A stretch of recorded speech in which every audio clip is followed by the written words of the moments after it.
Igreja de Esmirna. Era uma igreja local que ficava na Ásia Menor.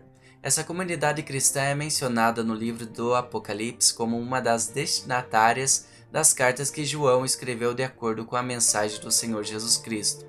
Esmirna era uma cidade importante e populosa no primeiro século, e era conhecida principalmente por sua beleza.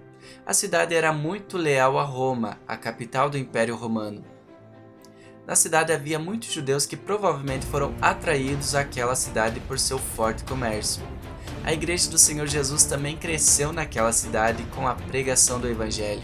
A Bíblia não fala de forma específica sobre o seu início, mas é bem provável que a igreja tenha sido fundada pelo apóstolo Paulo durante a terceira viagem missionária. O livro de Atos dos Apóstolos, por exemplo, diz que a palavra do Senhor foi pregada aos habitantes de toda a Ásia, tanto judeus como gregos. Se de fato foi nesse período que a igreja de Esmirna foi fundada, então isso aconteceu entre os anos de 53 e 56 d.C. A tradição cristã sugere que Policarpo, discípulo do apóstolo João, chegou a ser bispo da igreja de Esmirna. Sem dúvida, é inegável a semelhança entre o testemunho de Policarpo e a situação enfrentada pela igreja de Esmirna, conforme descrita na carta de Apocalipse. Policarpo foi um cristão fiel, temente ao Senhor, e líder exemplar. Por causa da sua fidelidade a Cristo, ele acabou sendo queimado na fogueira em 155 d.C. Policarpo se negou a reconhecer César como uma divindade. Os romanos ordenaram que ele negasse a Cristo para ser posto em liberdade, mas Policarpo assegurou que jamais poderia blasfemar contra o seu rei e salvador, a quem ele tinha servido por toda a vida.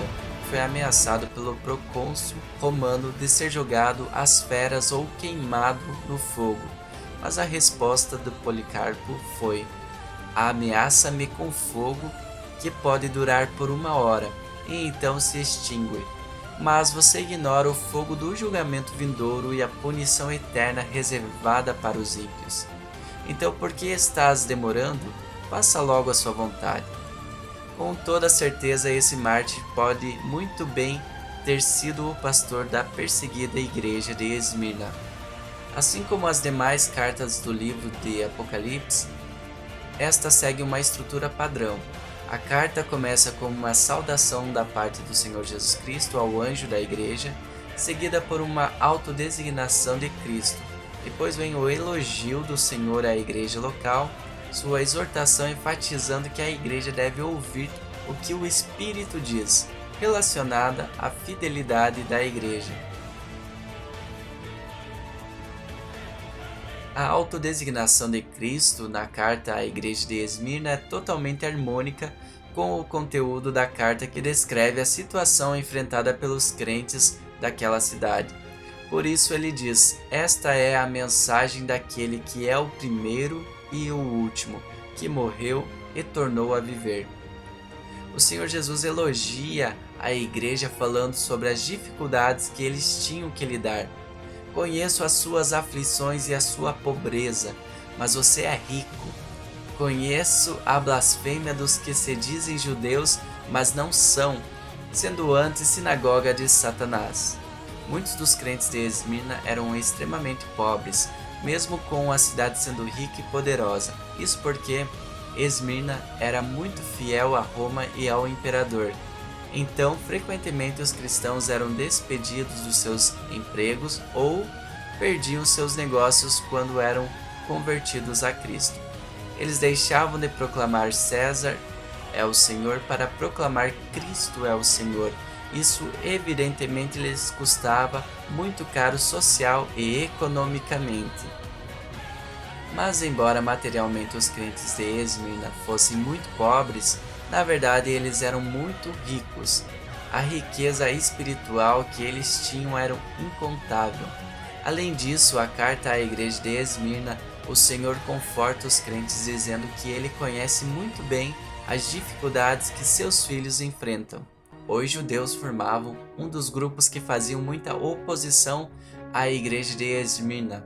Frequentemente, muitos deles se empenhavam em acusar os crentes diante dos tribunais romanos. Embora ele se considerasse sinagoga de Deus, eram na realidade sinagoga de Satanás. Ao acusarem os cristãos, eles se levantavam contra o próprio Cristo. O Senhor Jesus fez questão de confortar aquela igreja quanto à perseguição que haveria de ficar ainda pior. Ele disse: "Não tenha medo do que você está prestes a sofrer. Saibam que o diabo lançará alguns de vocês na prisão para prová-los, e vocês sofrerão perseguição durante 10 dias. Seja fiel até a morte, e eu lhe darei a coroa da vida."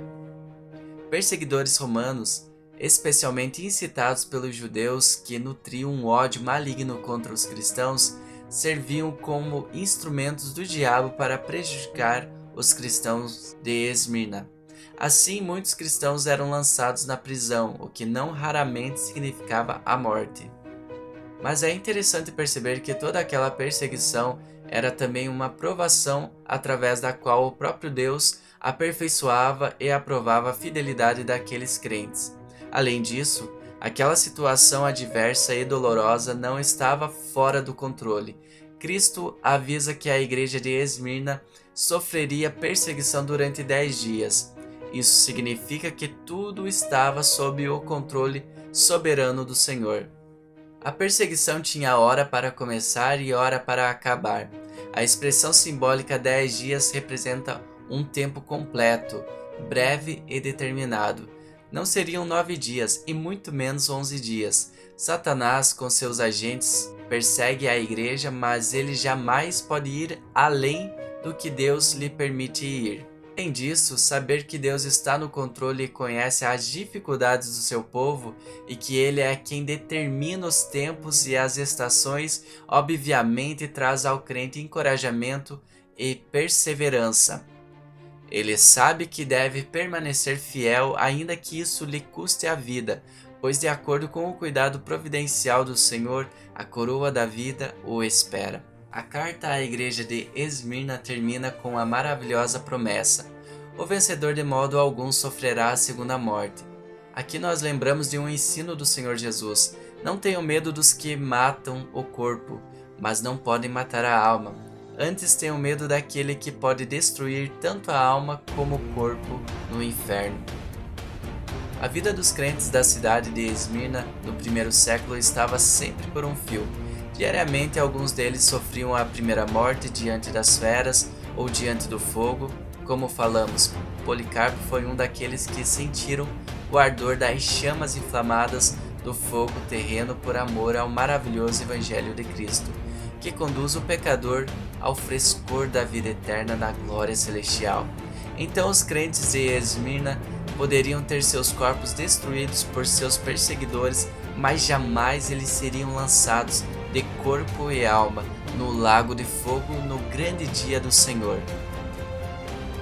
As palavras de Cristo na carta à igreja de Esmirna ainda são tão atuais quanto foram há quase 2000 anos atrás. Elas têm confortado a igreja fiel por todos esses anos e assim continuará sendo até a vinda do nosso Senhor Jesus Cristo.